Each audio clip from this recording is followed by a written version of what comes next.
네, 안녕하세요. 이원재입니다. 6월 7일 금요일입니다. 샌드위치 데이인데 잘 쉬셨어요? 네, 이원재 끝내주는 경제 라이브 오늘도 시작하겠습니다. 오늘은 또 특별한 손님 두 분을 모시고 정책이 경제다 시간 진행하는데요. 김준일 평론가, 윤영중 대표 두 분 같이 인사드리겠습니다. 안녕하세요. 네, 안녕하세요. 네.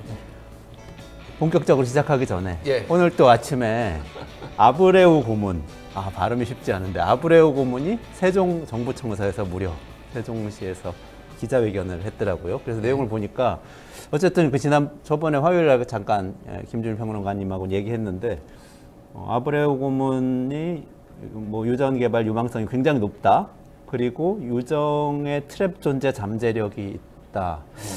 조금 어려워지기 시작하는데 그리고 7개 유망한 구조를 발견했다. 이렇게 얘기하고 입증 방법은 이제 시추뿐이라서 시추를 해야 한다. 그러나 리스크는 경제성 높은 탄화수소 누적을 찾지 못한 점이다.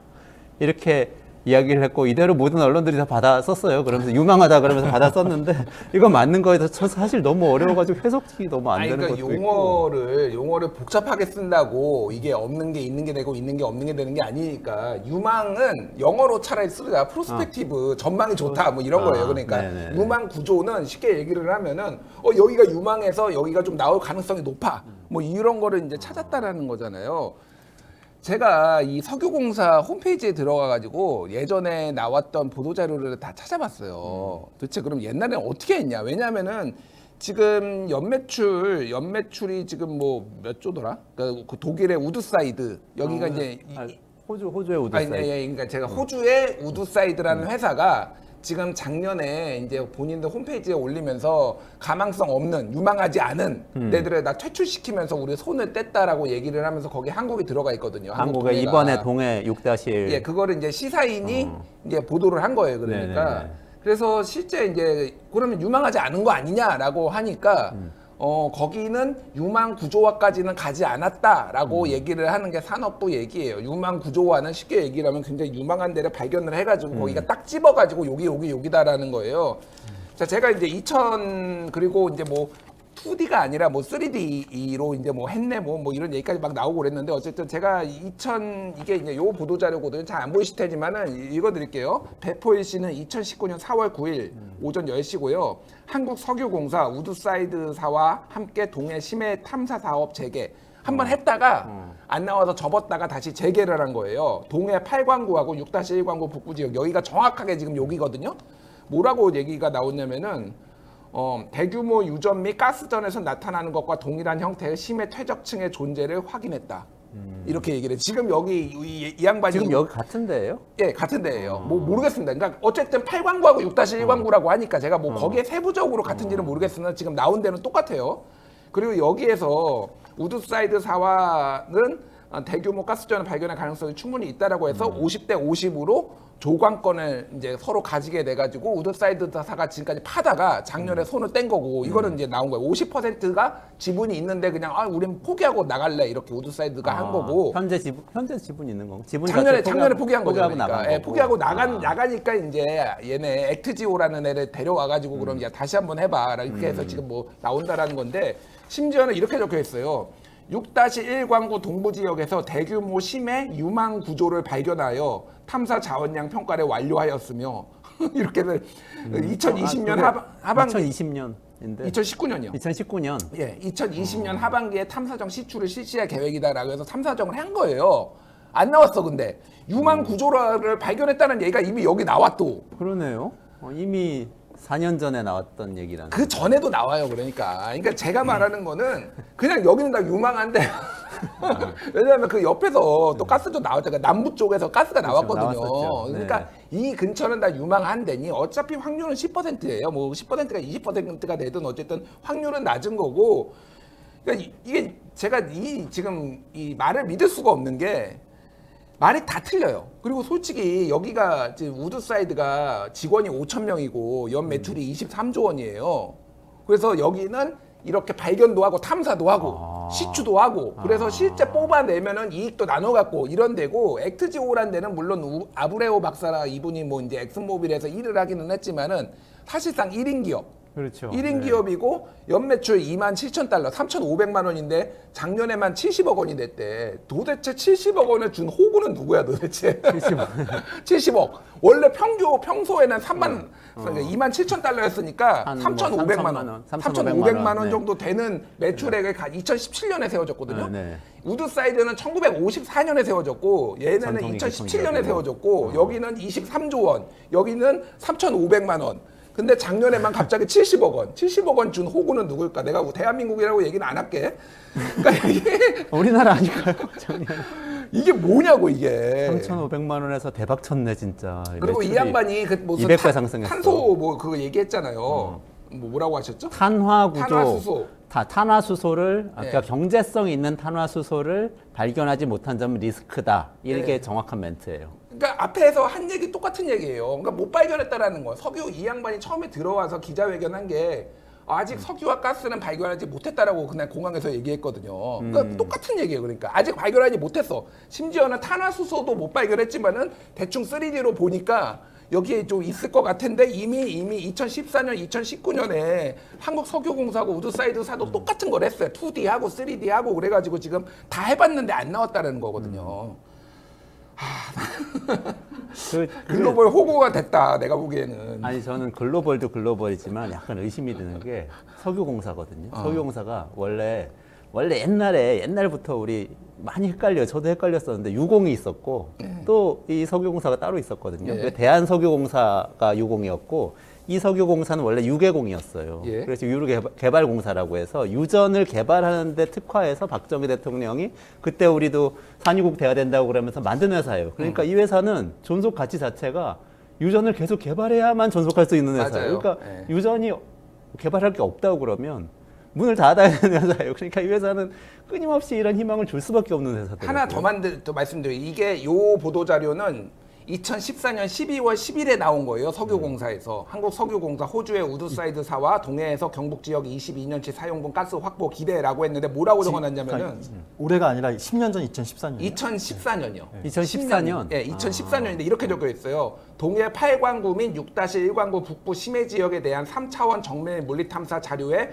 특수 전산 처리 해석 결과 복수의 탄화수소 부존을 가리키는 현상이 확인되어 심해 시추 작업을 시작한다라고 써 있어요. 그때는 탄화수소가 발견이 됐다는 거였어요. 예. 그럼 더 나간 거네. 지금 아브레오 박사가 얘기한 것보다 더 진전이 그러니까 된 정확하게는 탄화수소 부존을 가리키는 현상이니까 탄화수소가 있을 가능성을 이때도 발견을 했다라는 거고 이 아브레오는 지금 탄화수소는 발견 못했다라는 게 같은 얘기예요. 지금 그러니까 2014년에도 똑같은 짓을 했다라는 거예요. 근데 안 나왔고 2019년에도 그래서 다시 한번 우드사이드와 계약 종료됐다가 다시 한번 손잡고 했는데 또 안 나오고 그래서 우드사이드사는 아 여기는 가망 없어 손 떼고 나가고 근데 지금 액트지오 데려왔더니 똑같은 얘기하고 있고 박근혜 대통령이 잘못하신 거네요, 그러면. 그러니까 이거는 이명박 때부터 사실 시작했어요. 2007년부터 시작했으니까 이명박, 박근혜, 문재인 여기까지 지금 이어지는 거고 석유공사 얘기는 짧게 말씀드리면은 여기는 그러니까 이거는 가설입니다. 석유공사는 계속 파야 돼요. 그러니까 기업의 존재 이유가 해외에서도 이제 시추를 하고 합작을 하지만은 국내에서도 계속 파야 되는 거예요. 그래서 이거는 제 합리적인 추론은 우드사이드사가 도저히 가망이 없다라고 해버리고 손을 떼버리니까 난리가 난 거예요. 야, 그럼 우리 이제 더 이상 팔 수가 없잖아. 이렇게 세계에서 큰 기업도 손을 떼고 나갔는데, 야, 여기 가망성 있다고 하는 애들 찾아봐. 그래가지고 작은 애들 맞춤형 컨설팅 해줄 수 있는 애를 잡아와가지고 돈을 70억을 주고 이거를 해놓고 대통령한테 이제 그냥 보고를 한 거지. 자, 저희 계속 파겠습니다라고 했는데, 뭐? 석유가 나온다고? 그러면서 대통령이 그냥 딱 가서 하루 만에 발표를 해버린 거예요. 그러니까 이게 처음 보신 대통령이 처음 보신 대통령이 제가 보기 이건 추론입니다. 추론. 근데 굉장히 제가 보기 이건 합리적이에요. 그러니까. 요 추론과 관련해서 뭐 말씀 많이 하셨어요. 예예예. 저도 사실 요 사안에 대해서 그러니까 오늘은 딱 이것만 얘기하고 싶어요. 그러니까 저는 약간 요즘 의심이 드는 게 대통령실에서 우리 방송을 좀 보고 있나. 예. 그런 생각이 약간 드는 게 제가 지지난 방송인가요? 아마 조언 드렸잖아요. 그러니까 대통령의 정책 발표 프로세스 어떻게 해야 된다. 근데 제가 다른 거 말고 하나만 조언하자면 그냥 제발 직접 발표하시라.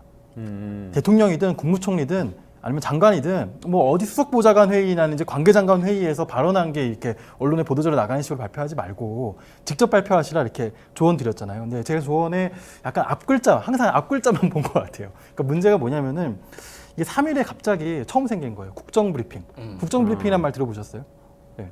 아니, 새로 만든 새로 거죠. 만들었어요. 새로 만든 네, 거예요. 맞아요. 새로 6월 연 3일에 거예요? 아. 이 정부 들어서 첫 번째 국정 브리핑이 시작됐습니다. 아. 자, 그러면 이렇게 생각해 볼 필요가 있어요. 갑자기 6월 3일에 국정 브리핑을 한대요. 그러면 어떤 내용으로 브리핑을 할지 그것부터 일단 예상을 하는 거잖아요. 그러니까 저는 그렇게 예상을 했습니다.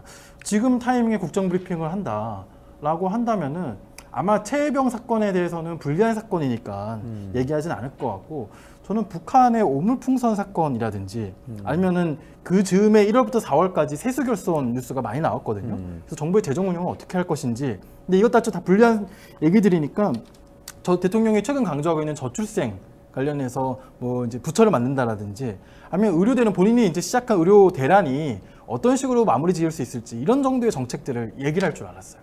그런데 정말 우리 모두가 예상을 뛰어넘는 아주 새로운 발표를 하게 된 것이죠. 예.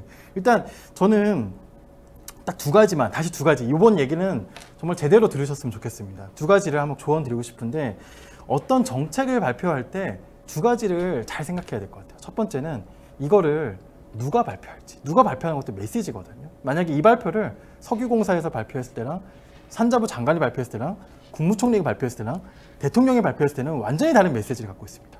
예. 그리고 두 번째는 어느 타이밍에 발표해야 될지, 누가 발표할지와 어느 타이밍에 발표할지를 잘 생각해 봐야 될 것 같아요. 왜냐면은 이 두 가지를 어떻게 하느냐에 따라서 앞으로 이 사업에 들어가는 돈의 규모가 달라집니다. 일단 대통령이 지금 같은 타이밍에 발표를 하게 되면 이거는 무조건 정부가 해야 되는 일이에요. 예. 그러니까 이 사업이 진짜 사업성이 높다면은 이 사업은 당연히 여러 민간 업체들과 해외 많은 업체들이 뛰어들어서 같이 개발에 참여할 거예요. 그리고 그렇게 개발에 같이 참여했었던 우드사이드는 나가 떨어졌었고, 그러니까 그런 참여해야 되는데 지금 이렇게 대통령이 지금 타이밍에 얘기하게 되면은 이거는 무조건 파야 되는 정책입니다. 근데 다른 나라는, 다른 기업들은 막 파야 되는 유인이 별로 없는 그런 정책이에요. 그래서 저는 이 발표의 프로세스가 과연 이번 정책의 경우에는 발표의 프로세스가 어떻게 되었는지, 심지어는 제가 놀랐던 뉴스 중에 하나는 뭐 해프닝일 수 있겠지만 이 대통령의 발표를 산자부 대변인이 모르고 있었다는 거 아닙니까? 예. 아, 그런데 또 진짜 산자부에 사실이에요? 해명이 모르고 들어올게요. 있었다는 거예요? 대변인만 모르고 있었다. 근데 경향신문이 다시 보도를 했는데 산자부의 해명은 대변인만 모르고 있었다라고 또 해명을 했어요. 그래서 이게 지금 만약 이 정부의 그 특징을 하나 꼽아보자면은 즉흥성이거든요. 이 즉흥성을 확인해보는 되게 중요한 방법은 그 업무와 유관된 정부 부처의 핵심 인사들이 이 사안들을 알고 있었는가, 그리고 그것과 관련된 준비된 문서가 있었는가 라는 걸 살펴보면 되는데, 이번 정책도 마찬가지로 그런 게 없었다는 것이죠. 너무 즉흥적이다. 네. 그 저기 윤석열 대통령 직접 만나서 얘기해 주세요, 다음번에. 이게 방송에서 얘기한 거 이렇게 잘못 들으면 이렇게 이런 일이 생기니까. 아니 그 방금 산자부 대변인이 몰랐다는 그 얘기는 전후 사정이 어떻게 되는 거예요? 경향신문 이제 보도가 나온 거고, 이게 그러니까 산자부가 보고한 지 다음 날 윤석열 대통령이 이거를 했는데, 심지어는 이제 대통령이 이렇게 하는 것도 모르고 산자부 장관도 그래서 또 브리핑을 했잖아요. 그거에 대해서 이제 막 얘기가 나오니까 이게 산자부 소관이니까 기자들이 이제 대변인실에 물어본 거예요. 산자부 대변인실에. 그러니까 용산 출입 기자도 있지만 산자부 출입 기자도 있을 거 아니에요. 용산에서는 막 발표가 되고, 그러니까 이게 무슨 일이냐, 이게 보고가 언제 된 거냐 그러는데 대변인실에 나도 모르겠다라고 얘기를 해가지고 민주당 의원이 이 과정에 대해서 그럼 언제 보고가 되고 어떻게 됐는지를 좀 알려달라라고 하니까 이거는 국익에 관련된 거니 밝힐 수는 없다. 상세한 내용을 밝힐 수는 없다라고 얘기를 하면서, 그럼 왜 산자부 대변인이 몰랐냐 그러니까 대변인만 모르고 나머지는 다 알았다. 산자부가 왜 몰랐냐 그러니까 대변인만 몰랐다. 변명하다가 그렇게 된 거구나. 이거 정말 조금 이렇게 우왕좌왕하네요. 자중질환이네. 즉흥적으로 한 건 맞는 것 같아. 그냥 저는 이거를 표현을 이제 즉흥성이라고 얘기했는데, 국정 운영은 갬블링 도박처럼 한다 이런 생각이 들어요. 그러니까 갬블링 하듯이 뭐 이것뿐만이 아니라 대부분의 것들이 다 그냥 하나 걸려라 뭐 이런 식이거든요. 뭐 의대 정원 2,000명도 마찬가지고, 뭐 만 5세 뭐 초등학교 되면 뭐 좋은 거고 막 이런 식으로 막 던져보고, 그냥 왜 이런 식으로 하는지 참 모르겠다. 예. 제가 화요일 날 안 그래도 그렇게 막 던지는 확률 같다고 말씀하시잖아요. 20% 이게 근거가 있냐. 그래서 제가 뭘 계산을 해봤냐면, 제가 또 전공 분야잖아요. 경제학자는 통계를 잘해야 돼서 EBS 통계를 다시 봤어요. 그 수능 통계만 알면 이거 풀 수 있거든요. 20% 윤석열 대통령이 20%의 확률로 유전이 거기에 있다고 얘기했을 때, 이것이 거짓말일 때 거짓말이라는 사실을 입증하는 데 드는 시간과 비용을 계산을 해봤어요. 어떻게 됐냐면은 일단 5번을 파면요. 5번을 파면은 20%인데 5번 파면은 100% 확률을 찾을 수 있는 건 절대 아니잖아요. 뭐 그렇죠. 그래서 1에서 5분의 4, 5제곱 빼고 뭐 이래야 돼서 67%. 예. 67%만 확인할 수 있어요. 거짓말인지 참이었는지를 확인할 수 있는 확률 67%. 근데 이걸 확실하게 확인하려면 우리 보통 5% 이내에 뭐 유의 수준에서 확인해야 된다. 뭐 이런 얘기 하잖아요. 예, 예. 그렇게 확인하려면 14번 파야 돼요. 근데 계산해 보니까 한 번 파는데 5천억 든다고 생각하면 14번 파면 7조 원 들거든요. 한 번 파는데 1,000억 정도. 1,000억. 예, 예. 그러면 14번 1조 4천억. 1조 4천억. 1조 4천억 예, 드는 예. 거죠. 그리고 기간도 뭐 5번 파는데 2번 걸린다. 그럼 2년 걸린다. 그러면은 한 4년, 5년 정도 걸리고 뭐 이렇게 되는 거죠. 아니, 임기 내내 계속 판다고 그러니까 생각하면 계속 돼요. 되는. 근데 나올 때까지. 근데 말씀 듣고 보니까 이해 안 가는 게 2014년부터 그렇게 파고 있었으면 벌써 저는 이거 14번 채웠을 수도 있을 것 같거든요. 아니 그러니까 이미 6-1에서만 25번을 팠다는 거예요. 꽂았다라는 거예요. 그러니까 이게 아까 얘기했듯이 이명박 정부 때부터 시작된 거예요, 이게. 그럼 2009년부터. 확인된 건데. 그러면 유의 확률 뭐 유의 수준 뭐 5% 이내에서 이거 거긴 없다 이거 확정할 수 있을 텐데. 모르겠습니다. 그래서 제가 뭐 전문가는 아니니까. 그런데 또 나왔다고 하니 또 파는 거고 이건 석유공사 자체 이제 존립을 위해서 계속 파는 게 아닌가. 그러면 일단 이 얘기는 아브레우 고문이 발표를 했지만 의혹은 가셔지지 않았고 10년 전에 발표했던 것의 재탕이다. 그것도 석유공사가 보도자료로 냈던 것의 재탕이고 그 용어가 그대로 나온다. 그대로 나온다. 그대로 나온다. 복붙이다. 10년 전 발표가 복붙이다. 이렇게 결론 내고 이제 본론으로 들어가시죠. 중요한 얘기 해야 돼요. 오늘. 중요한 얘기예요. 네, 중요한 얘기. 종부세 종부세. 얘기하려고 그러는데 종부 세금 하면은 근데 보통 아유, 어려워 이런 분들이 많은데 종부세가 차기 대선 구도를 정할 수가 있습니다. 지금 종부세 논쟁이 어떻게 진행되고 있는지 얘기하기 위해서 그래서 이 너무 중요하기 때문에 정책 전문가 윤형중 대표님하고 또 정치 평론을 아주 잘하시는 촉이 있으신 김준일 평론가님 같이 모신 거예요. 같이 한번 분석을 해보려고. 정책을 정치로 풀어냅니다. 그래서 정책을 정치로 풀어서 경제에 어떤 영향을 주는지 예. 이거 오늘 딱 끝장을 한번 보자. 예. 1시간 동안 끝까지 한번 토론을 해보도록 하겠습니다. 그래서 일단 정치적으로 지금 어떻게 진행되고 있는지 먼저 김준일 평론가님이 좀 제가요? 네네. 정치적으로 어떻게 정치적으로 진행이 지금 뭐 되거든요? 박찬대 대표가 얘기하고 뭐 이런 것들이 있잖아요. 이거가 이제 뭐 종부세 얘기는 사실 옛날부터 있었지만은 정치적으로는 박찬대 원내대표가 한번 이거에 대해서 이제 검토를 해보자라고 얘기가 나오고 고민정 최고위원도 이제 얘기를 하고 몇몇 이제 민주당에서 그런 얘기들이 선제적으로 나왔어요. 그래서 민주당에서 선제적으로 나오니 정부에서는 이제 특히 여당에서는 이제 환영에 이제 나왔는데 문제는 민주당에서 이 얘기를 꺼낸 고민정 의원이라든지 여기가 이제 공격을 받기 시작했습니다. 고민정 의원이 왜 우리의 이거 정체성인 종부세를 왜 건드리려고 하냐.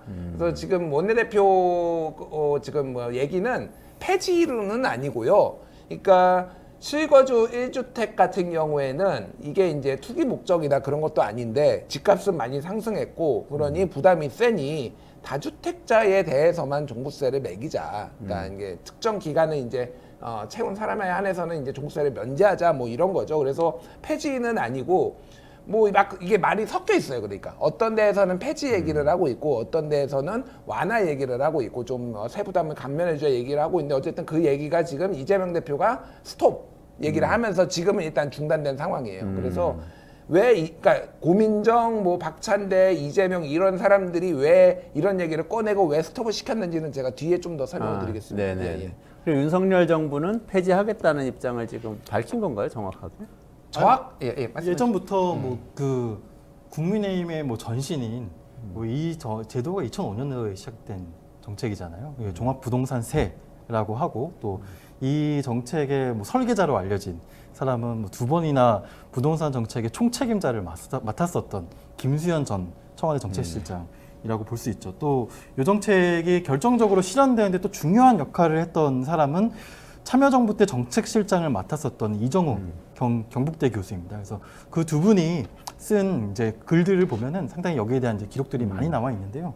뭐 당시 도입 때부터 일단 지금까지 도입 배경 조금 이따가 말씀해 네. 주시고 현재 지금 윤 정부가 어떤 입장이에요? 네, 당연히 그 윤 정부는 공약 때는 재산세와 폐지하는 게 재산세와 통합하는 게 맞다. 통합하는 게 맞다. 네, 통합하는 게 맞고 종부세와 관련해서 부동산 세제의 세부담은 2020년 수준으로 되돌리겠다라는 게 명확한 공약의 워딩이었습니다. 공약은 그랬는데 지금 논의가 막 진행되고 있잖아요. 기사 나온 거 저는 윤석열 정부에서 폐지하겠다고 얘기했다고 기사를 봤는데 그게 확정적인 입장인지 아닌지 모르겠어요. 이미 한번 완화를 했는데 그 부분은 폐지하겠다는 방향성을 가지고 있다 이렇게 해석하면 되는 거예요.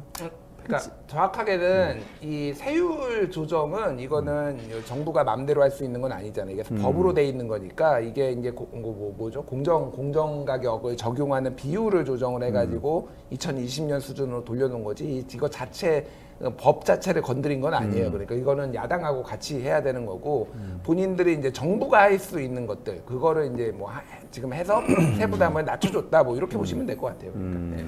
그러니까 이게 종부세 조세 법률주의이기 때문에 종부세 개폐는 당연히 국회가 할 수 있는 일이잖아요. 그러니까 그 정책을 하려면은 국회를 통해서 해야 되고, 그러니까 또 그러니까 이렇게 이해를 하면 좋을 것 같아요. 그러니까 이 정책을 기본적으로 폐지를 하고 싶었던 국민의힘 보수 정당의 입장이 있었고, 하지만 완전 폐지로 갔을 때의 여론의 부담, 또 실제로 실현 가능성의 문제 이런 것들을 감안했을 때 정부가 할 수 있는 방금 얘기했었던 그 정부가 할 수 있는 일이라는 거는 시행령상으로 재산세나 종부세를 정부가 조절할 수 있거든요. 그리고 공정시장 가액 비율이라는 그 제도가 있는데 그것을 곱하면서 마지막 이제 세금액이 결정이 되는데 그 곱하는 금액을 정부가 임의로 정할 수가 있어요. 60%에서 100%로 이렇게 그 밴드를 정해놨거든요. 그러니까 그거를 최대한 낮춰가지고 일단 세부담을 2020년 수준으로 가게 하겠다라는 게 이제 당시 그 윤석열 정부의 좀 입장이었습니다. 정부는 어쨌든 지금 입법권은 없으니까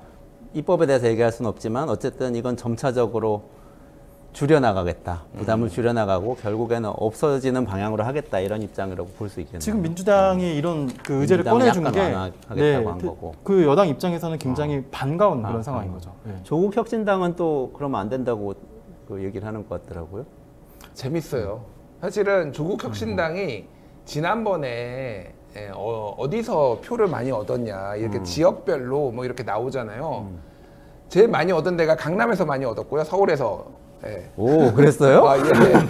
상대적으로 비율이 되게 높아요. 그러니까 와, 강남 지역, 부산으로 그렇구나. 따지면 해운대구 막 이런데 잘 사는데. 아, 그러니까 그러네요. 노블리스 오블리죠. 예, 소위 말하는 고소득층들이 조국 혁신당에 많이 찍었어요. 근데 조국 혁신당은 이제 본인들의 정체성을 더 이제 레프트라고 생각을 하는 것 같아요. 근데 사실은 약간 이게 되게 우리나라가 그러니까 지지층하고 이게 본인들이 추구하는 거하고 이게 막 괴리가 많거든요.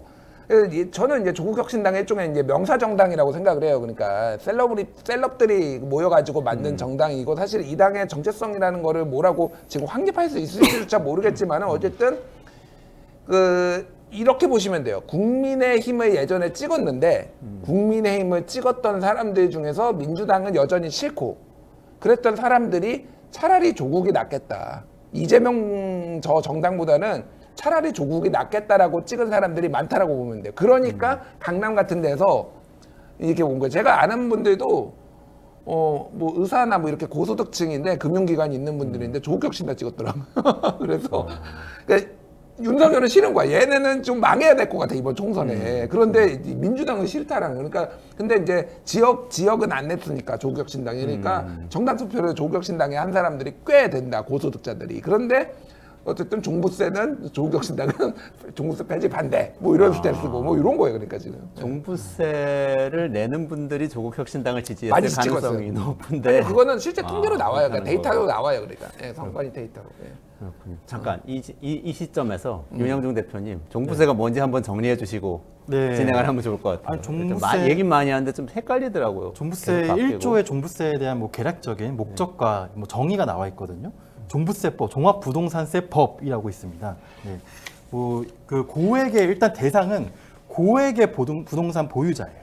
예. 이 법은 고액의 부동산 보유자에 대하여 종합부동산세를 부과하여 그 다음에 어떤 목적을 얻으려고 한다라고 이제 되어 있는데 그 목적이 뭐냐면은 부동산 보유에 대한 조세 부담의 형평성을 제고한다. 이게 첫 번째고요. 두 번째, 부동산 가격 안정을 도모한다. 그게 두 번째고요. 세 번째는 지방 재정의 균형 발전을 도모한다. 세 번째, 네 번째는 국민 경제의 건전한 발전에 이바지함을 목적으로 한다.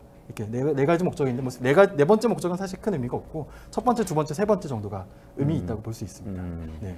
지금 그러면 종부세 내는 분들이 어떤 분들이에요? 대략 이게 뭐 제가 오기 전에 그 뉴시스 기사를 하나 보고 왔는데 뭐 그 공유를 해주셔서 보고 왔는데 서울의 뭐 10채 중에 6채가 그 종부세 대상이다 이런 기사가 실렸잖아요. 그러니까 그런 기사들이 나오는 이유가 그러니까 이 세제가 좀 복잡하기 때문인 것 같아요. 그러니까 정말 좀 말 그대로 그냥 그건 한마디로 틀린 얘기하면 얘기 틀린 같은데? 기사인데 틀렸어요. 그 틀린 기사. 기사인데 그러니까 일단 그 기사는 좀 많이 틀렸어요. 많이 틀렸는데 일단 종부세는 1주택자와 다주택자의 그 부과 기준이 많이 다릅니다.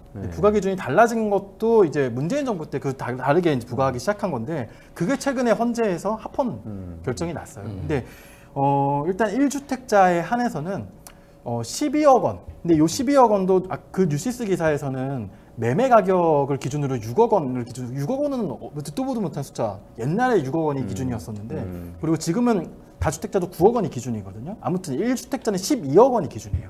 근데 12억 원이 매매 가격이 아닌 공시지가 12억 원이 기준입니다. 근데 우리나라 공시가격 같은 경우에는 평균을 따지면 한 60% 후반 정도 되거든요. 네. 시가의 한 60%. 시가의 60% 후반. 물론 그 근데 아파트는 주택마다 조금 다릅니다. 더 그게 높죠. 조금 더 아파트는 높습니다. 네. 조금 7, 80% 되는 네. 것 같더라고요. 그래서 한 70% 정도 기준으로 본다면은 한 15억 정도 되는 주택, 매매가 기준으로 15억 정도 되는 주택의 경우에 이제 종부세가 부과되기 시작합니다. 그러니까 뭐 15억 한 채 갖고 있는 분들의 경우에 15억, 한 16억, 17억 이런 정도 시가는 되는 아파트라야 부과 대상이 된다. 그렇습니다. 네. 그런 말씀이시죠. 그러면은 자 그러면 그 정도 딱 정의를 해놓고 지금 그러니까 전체적으로 종합해 보니까 민주당이 이 사건을 불집힌 거네요. 종부세 논란. 민주당에서 좀 이거 완화할 수도 있지 않느냐는 얘기를 아까 말씀하신 고민정 최고위원 뭐 이야기하고 몇 분이 얘기하면서 이게 불거진 것 같은데 박찬대 원내대표도 좀 이야기를 했었고 왜 이런 얘기가 제가 먼저 말씀드릴게요. 제가 아마 이 자리에서 뭐 커밍아웃인가요? 뭐 아시는 분은 아시지만 제가 민주당에서 지난 대선 때 그 정책을 다루는 일을 했습니다. 그러니까 공약에서 정책을 다루는 일을 했었고 그 중에서도 조세 쪽 일을 했습니다. 네. 조세 쪽에 팀이 한 10명 정도로 짜여져 있었거든요. 민주당 이재명 대선 네, 캠프에 이재명 계셨던 대선 거죠? 캠프에서 그 조세 쪽을 다루는 일을 했습니다. 그러니까 요 정책의 한마디로 담당자였던 셈이에요. 담당자. 그리고 사실 오늘 잘 듣겠습니다. 예, 어느 정도까지 얘기할 수 있을지 모르겠는데 다 당시 얘기해 상당한 주세요. 비화가 속 많이 시원하게. 있습니다. 비화가 많이 있고 모든 비화를 공개합니다. 근데 저는 이제 개인적 지향을 먼저 말씀드리면은 저는 이제 보유세 강화론자입니다. 근데 역설적이게도 제가 보유세 강화론자이지만 지난 선거 때는 막판에 이것도 약간 비화인데 막판에 보유세 부담을 완화하는 방안으로 마지막 회심의 카드로 몇몇 전문가들이랑 안을 만들어서 캠프에 던졌습니다. 예. 요걸 던지지 않으면 선거에서 질 것 같았거든요. 예. 그리고 근데 그치만 이 안이 제가 생각하는 지향과 완전히 거꾸로 가는 게 아니라 저는 지금의 종부세가 그 보유세 부담을 강화하는 방향으로 가는 거는 강화하는 것과 별개로 여러 가지 문제점은 분명히 있다고 봅니다. 그래서 여러 가지 문제점을 보완하는 방식으로 보유세라는 거는 굉장히 예민하고 세심하게 다뤄야 되는 정책이거든요. 그래서 제가 오늘 이 자리에서 시간이 될지 모르겠지만 그 보유세를 상당히 스마트한 정책으로 만드는 방법까지 한번 좀 얘기를 해보려고 하거든요. 그래서 일단 왜 민주당이 이 얘기를 꺼냈냐면은 트라우마가 있기 때문이에요. 트라우마라는 거는 부동산 때문에 선거에 진다라는 걸 민주당은 굉장히 여러 번 겪어봤어요. 특히 참여정부 때도 겪었고요. 참여정부 때 아마 시작이 2005년도 재보궐선거 때부터였던 것 같은데 그때부터 2006년도 지방선거, 2007년도 대선까지 판판이 졌습니다. 2008년도 총선까지요.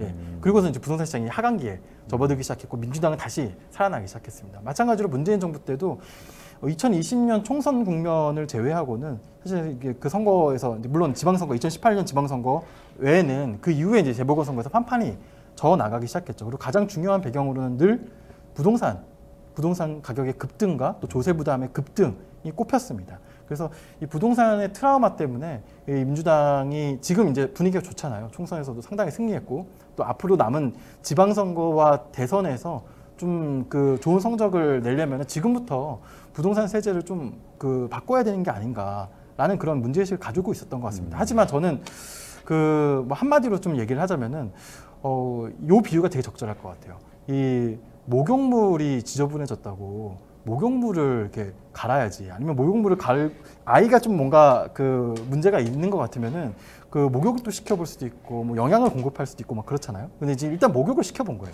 목욕을 시켜가지고 목욕물이 지저분해졌어요. 그럼 목욕물을 버리고 뭐 세물을 받을 수도 있고 다른 조치를 취할 수도 있는데, 지금 목욕물 버리려다가 아이를 버리려는, 지금 이 아이를 버리려는 게 단순한 비유가 아닌 게 이 부동산 가격과 저출생이 아주 밀접한 관련이 있습니다. 그렇기 때문에 진짜 아이를 버리게 되는 그런 상황에 이를 수도 있지 않을까라는 우려를 가지고 있습니다.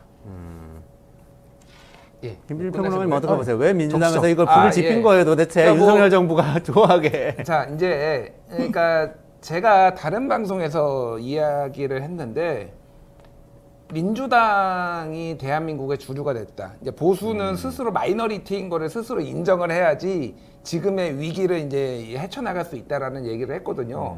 그 얘기는, 그러니까 그거는 결과론적이긴 하지만은 민주당이 총선을 3번 연속 승리한 게 이번이 처음이에요. 그러니까 민주당이란 당의 역사를 봤을 때 2016년, 2020년, 2024년 3번 연속 승리했잖아요. 처음 있는 일이에요.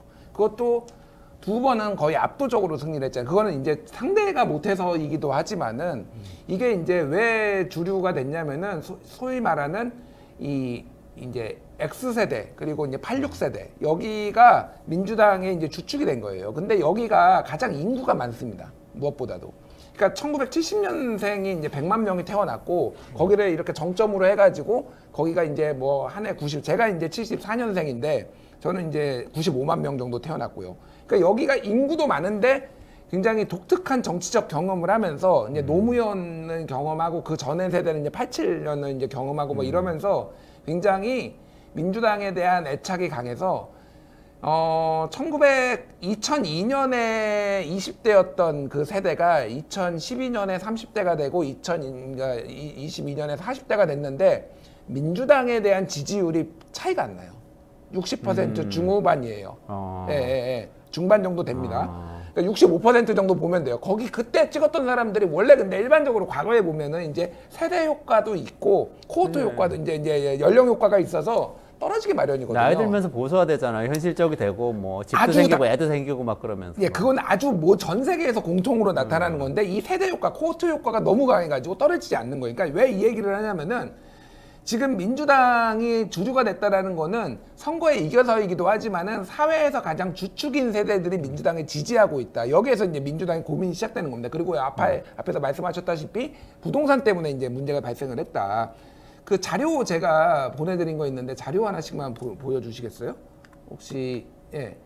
이번에 총선에서 이제 경향신문에서 이게 기사 쓴 건데 평당 가격과 국민의힘 득표율이에요? 예, 저런 통계도 정확하게 있네. 일치합니다. 예, 상관관계가 저는 저 정도면은 한 그 지역 선거구예요? 예, 그러니까 지역별로 지금 나 한 번만 더 보여주세요. 한 번만 더 보여주세요. 그러면은 저기 보시면 알겠지만은 강남 3구가 정확하게 평당 가격이 제일 저럴 높고 수가 있나? 정확하게 너무 지금 잘 맞는데? 예, 너무 정확해요. 그러니까 다른 지역은 모르겠는데 서울 같은 경우에는 이 집값하고 이 민주당 지지율, 국힘 지지율하고 완벽하게 일치한다라고 보시면 될 것 같아요. 그래서 지금 파란색들이 상단에 있는데 집값 높은 데도 있잖아요. 여기가 정확하게 한강베트예요. 그러니까 여기가 넘어갈 수도 있는 거예요. 그러니까 이게 지금의 이번에는 국민의힘이 너무 분위기가 안 좋아가지고 사실은 민주당이 선전을 했기 때문에 예를 들면 저기에 있는 데가 뭐 광진구라든지 뭐 이런 데예요. 그러니까 이런 데들이 사실은 이 윤석열이 앵간히 했으면은 저기다 넘어갈 수도 있다. 실제적으로 보면은 이번에 뭐 저기 저 중성동 뭐 예를 들면은 뭐 박성준 의원하고 중부성도 서울에. 이해운 붙었던데 이런데 생각보다 표차가 2%포인트인가 이 정도밖에 안 났어요. 아, 그랬구나. 광진도 마찬가지고 이 동네가 다 그런데요. 그리고 마포 갑 같은 경우에는 조정훈이 이겼잖아요. 예, 박지은을. 여론조사상으로는 박지은이 이기는 걸로 나왔는데 이지은 죄송합니다. 이지은 후보를 이겼잖아요. 여기가 그러니까 대표적으로 마용성이라고 불리는데 마포, 용산구, 성동구, 용산도 이겼잖아요. 그러니까 저기 권영세가. 그러니까 정확하게 일치한다라는 이게 이제 민주당의 고민인 거예요. 그래서 왜 고민적인 저 얘기를 했느냐? 광진이라서. 광진이라서 그런 거예요. 왜 박찬대가 그 얘기를 했는지 아세요? 박찬대 연수구가 집값이 제일 높은 데 중에 한 군데예요. 여기가. 인천 연수구가요. 거기 바로 옆에 송도입니다. 그렇구나. 송도 신도시가 있고 이번에도 격차가 거의 안 났어요. 박찬대가 굉장히 선전을 했음에도 불구하고 안 났기 때문에 박찬대는 사실은 약간 그러니까 국힘이 보수가 조금만 제정신 좀만 차리면 넘어갈 수 있는데 저기가 집값이 굉장히 민감한 데다라고 왜 그 의원들이 그렇게 얘기를 하는지는 알 수가 있고 다음 거 보여주세요. 자 여기 이제 보시면 알겠지만은 이게 그러니까 이건 한국 리서치 자료예요. 지난 대선에서 윤석열 후보가 앞섰으나 예. 이번 총선에서 민주당 우위로 돌아선 곳. 예. 아, 그러니까 38곳. 지난번에 대선이 이제 0.73% 포인트밖에 안 났는데 서울에서는 한 5% 포인트 차로 졌거든요. 네. 이재명이. 그러니까 전체적으로 보면 이재명이 많이 밀렸다라고 보면 되는데 사실은 지난번이 그러니까 윤석열이 앞서기도 했지만 전체적으로 보면은 상당히 근접한 거예요. 그러니까 이 평균에. 왜냐하면 0.73밖에 안 난 거잖아요. 그렇죠. 그러니까 네네. 서울은 이미 보수화됐기 때문에 서울에서는 상당히 이게 위험하다라는 건데 여기에서 지금 보십시오. 이번에 이긴 데가 종로구, 중구, 성동구, 광진구, 동대문구, 마포구, 양천구, 영등포구, 강동구 뭔가요? 집값 비싼 데예요, 정확하게. 서울에서. 지난번에 대선 때는 졌고 총선에서는 이긴 데예요. 그러네요. 집값이 비싼데 강남 뭐 이런 쪽은 아니고 강남은 이미 뭔가 지난번에 중간, 그러니까 네. 강남은 지난번에도 지고 이번에도 졌으니 그러니까 계산이 안 되는 거고. 그러니까 강남, 용산 이런 데는 이미 국민의힘으로 가 있고 예. 약간 갈 듯 말 듯한 곳이라고 봐도 되겠네요. 왔다 여기에 갔다 지금 하는. 제가 말씀드린 광진구, 양천구, 목동 있는데 마포구, 강동구 그러네요. 뭐 이런 데잖아요, 전부 다. 자, 인천에도 동구, 미추홀구, 연수가 지금 박찬대 지역구예요, 그러니까. 그러니까 이런 데들이 대선 때는 밀렸는데 이번엔 총선에서는 이겼다라는 겁니다, 여기에서 득표율이. 그러니까 이거는 다시 평균으로 회귀를 하면은 여기랑 밀린다라는 거예요, 지금. 그러니까 민주당의 고민은 그건 거죠. 그러니까 20년 예전에 이해찬 대표가 얘기했던 20년 수권 정당을 하기 위해서는 총선에서 상당히 이런 수도권에서 가져와야 되는데 지금 이 집값 문제로 이게 그러면 왜 그러느냐 이 원인을 따져보니 종부세 원인가 상당히 원인이 있다라고 민주당은 보고 있는 거예요. 하나 더 마지막 하나만 더 보여주세요. 요게 뭐지? 2022년 지난 대선에서 빨가면 빨갈수록 이 윤석열이 득표를 많이 한대고 파라면 파랄수록 이재명이 득표를 많이 한대요. 이건 투표 구별이네요. 예, 투표 구별. 예. 그래서 훨씬 촘촘하구나. 촘촘해요. 네, 예. 네.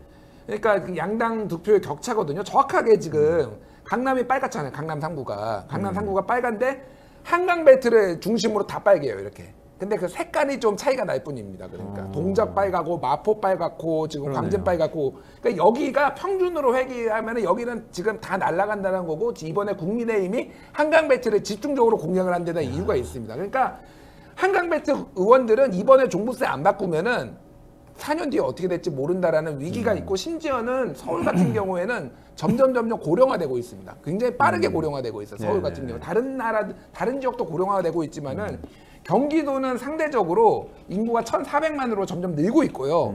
서울은 인구가 줄고 있어요. 신입이 유입이 안 돼요. 안 되는데 고령화되고 있고 집값까지 저렇게 올라서 종부세 때문에 하면은 이거는 굉장히 큰 위기감이 있는 거죠.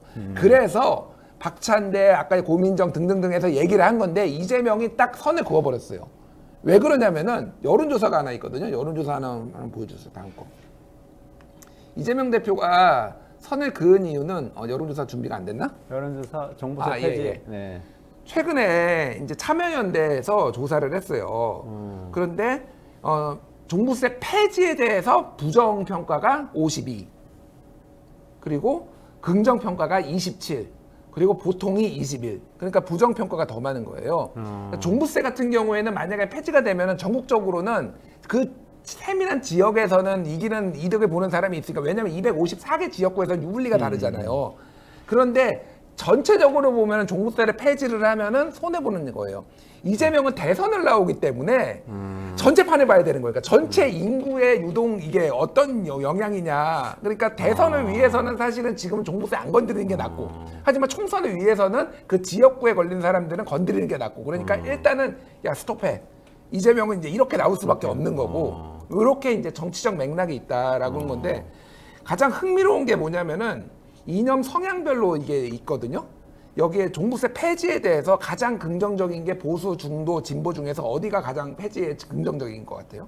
폐지니까 보수가 긍정적이겠죠. 아닙니다. 진보가 가장 긍정적이에요. 진보. 예, 보수가 가장 폐지에 부정적이에요. 좀 이상한데. 그 그러니까 착각한 거 이거는 아니에요? 해석 먼저 수치를 말씀드리면은 이념 성향별로 보면은 종부세 폐지에 대해서 진보는 35%가 긍정을 했고요. 중도는 29%가 긍정을 했고요. 보수는 18%가 긍정을 했어요.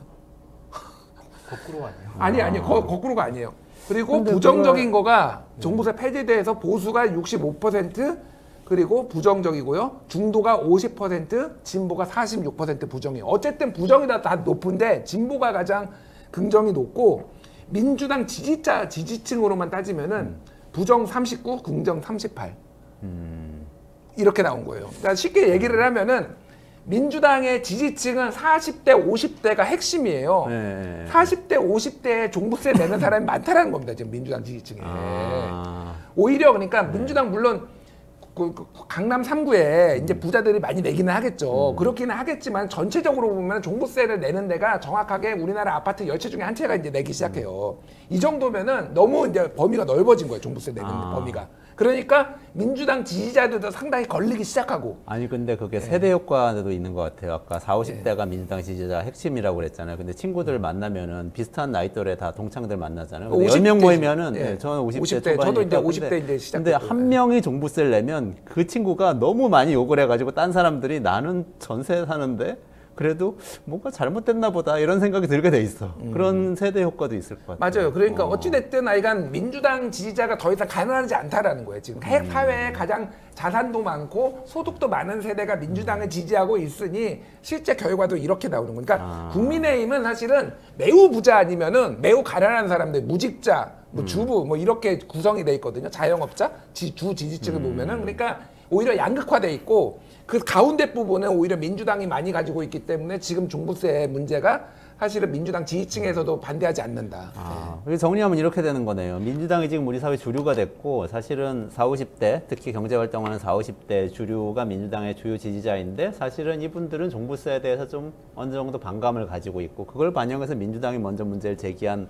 것이다. 이렇게 정리가 되네요. 네, 일단 이 종부세는 민주당으로서는 민주당도 애증이 있는 그런 세제예요. 왜냐면은 아까도 이제 얘기했듯이 뭐 이런 무수한 선거를 겪으면서 이 제도만 없었으면 우리가 이렇게까지 지지 않았을 텐데 라는 이제 그런 애증이 있을 수밖에 없거든요. 애보단 증이 아마 더 많을 것 같고요.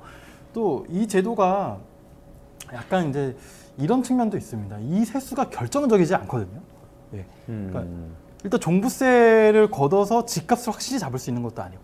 예. 왜냐하면 종부세를 강화하고 있을 때 오히려 집값이 올랐어요. 근데 그거를 오히려 좀 이상하게 종부세는 아무 효과 없다 이렇게 얘기하시는 분들이 있는데 그건 아니고요. 일단 부동산의 시장은 여러 요인들이 작동하는데 당시에는 종부세가 있었음에도 불구하고 그보다 오른 힘이 더 셌다라고 이제 얘기하는 것이 이제 적절할 것 같고 전체 세수에서 차지하는 비중은 종부세가 많이 올랐을 때는 세수에서 한 1.5% 전체 세수에서 그리고 불과 한 5, 6년 전만 해도 한 1조, 2조 원 정도 수준이었으니까 한 0.67%밖에 안 돼요. 그리고 아마 내년 정도 되면은 다시 1% 이내로 이제 내려올 가능성이 상당히 높거든요.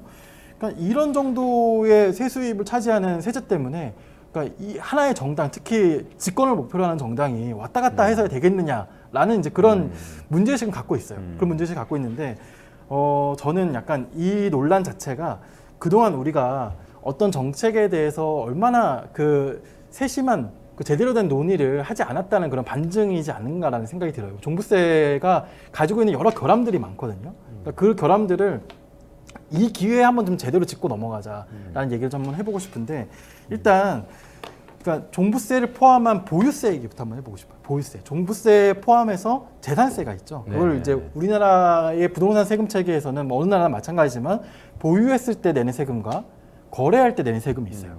또 소득에 대한 세금이 있고 세 가지 정도가 그렇죠. 있죠. 예. 근데 보유할 때 내는 세금은 물론 양도소득세도 있습니다. 예. 근데 보유할 때 양도소득세를 거래세냐 소득세냐 약간 그런 논쟁이 있긴 하지만 근데 보유할 때 내는 세금의 국제 비교를 보면은 한국은 낮은 편이에요. 예. 이건 뭐 명백하게 낮은 편이에요. 한국은 OECD 기준에서 그 보유세의 세부담이 한 미국에 비해서는 한 3분의 1 정도 되는 수준, 3분의 1보다 이하인 수준, OECD 평균에 비해서도 한 절반 아래의 수준 되는 정도로 보유세 부담은 낮은 편이에요. 근데 그에 반해서 이제 거래세의 비중은 다른 나라보다 좀 높은 편인데 그거는 한국은 부동산 거래가 좀 많기 때문이에요. 네. 물론 이제 거래세율도 낮지는 않지만 그런데 이 보유세라는 수단 자체가 그 완전히 이제 그 불필요한 것이냐 아니면은 이렇게 종부세 같은 것들을 아예 폐지해도 되는 것이냐 이렇게 한번 질문한다면은 부동산을 다루는 정책 수단이라는 게 사실 몇 가지 없거든요. 우리 따지고 보면은 부동산 다루는 정책 수단이 딱 세 가지밖에 없습니다. 하나는 세제가 있고요. 하나는 금융이 있고요. 하나는 공급이 있어요. 그런데 이 세 가지도 잘 따져보면은 그다지 정부가 할 수 있는 게 많지가 않습니다. 예를 들어서 공급 같은 경우에는 공급할 만한 택지를 만들어야 돼요. 택지를 어렵게 만들어도 그 지역에 주택이 공급되기까지는 시차가 한참 걸립니다. 그러니까 위례 신도시 같은 경우는 2010년대에 입주하기 시작했잖아요. 그거 언제 발표했냐면 2005년도에 발표했어요. 예, 참여정부가. 시간이 오래 걸려요. 예, 시간이 오래 걸립니다. 그리고 두 번째, 금융의 경우에는 결국 참여정부 때는 금융 가지고 부동산 잡았거든요. 마지막에 DTI 도입해서 잡았어요. 그런데 문재인 정부 때 왜 작동 안 했냐? 이미 DTI랑 그 LTV를 다 적용한 거예요.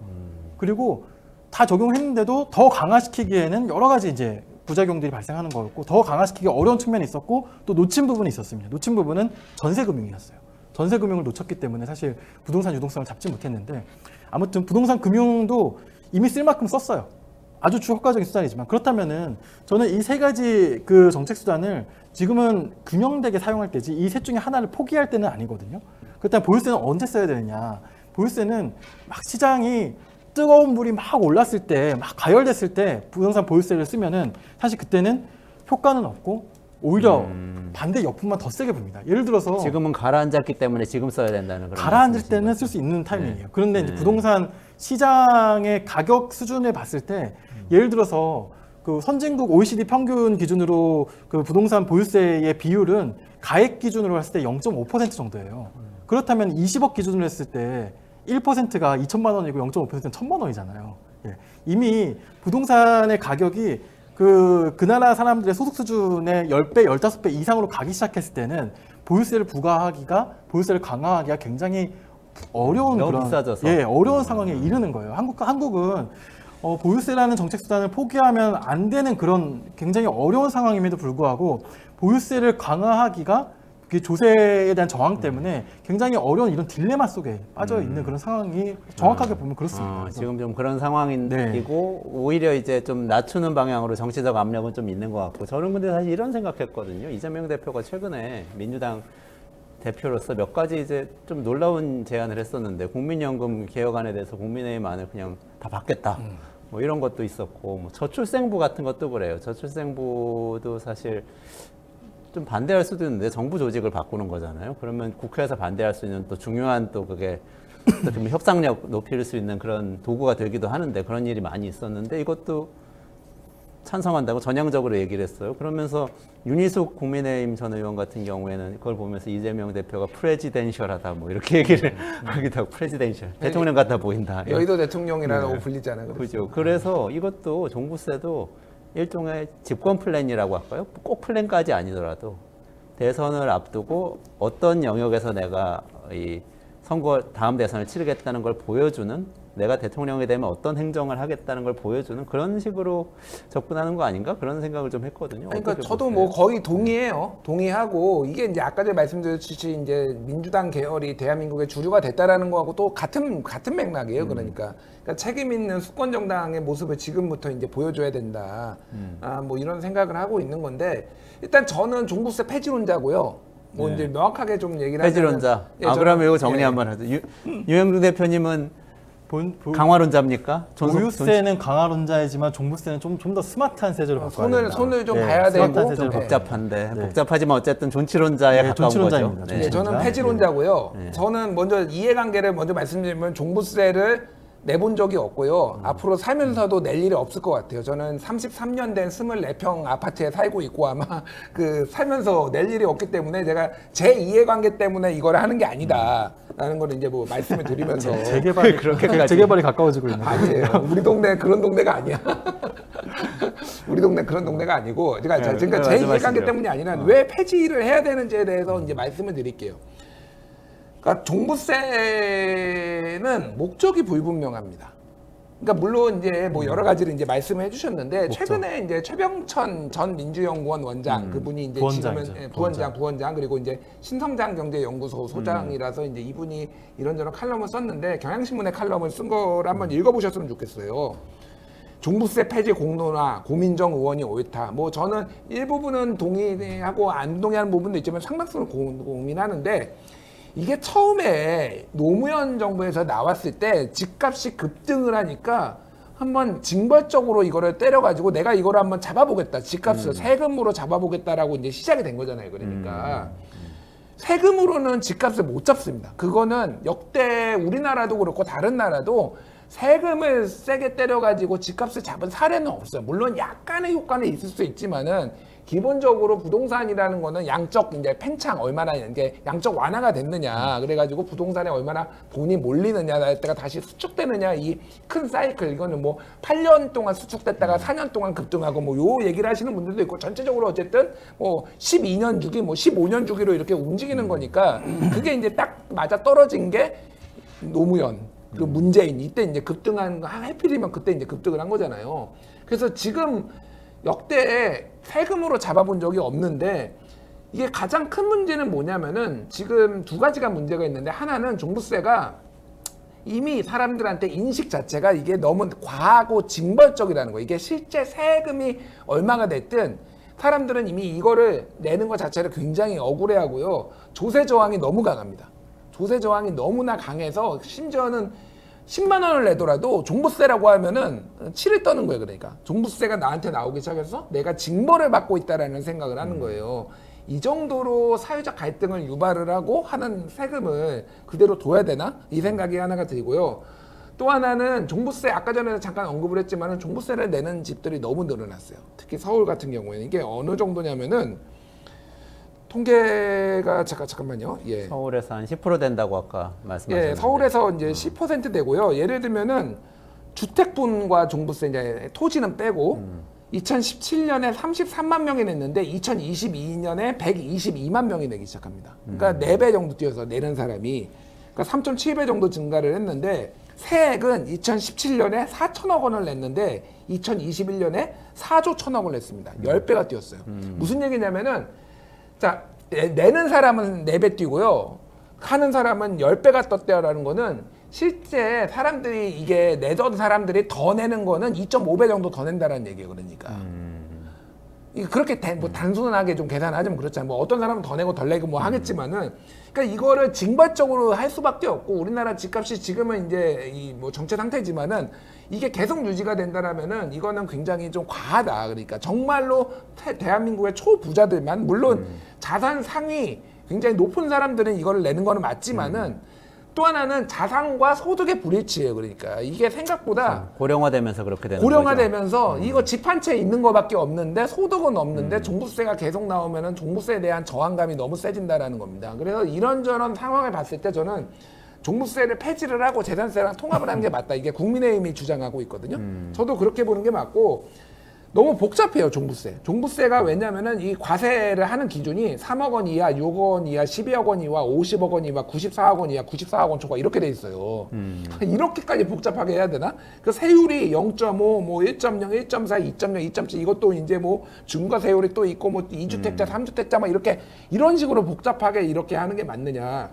재산세는 어떻게 돼 있냐면요. 6천만 원 이하.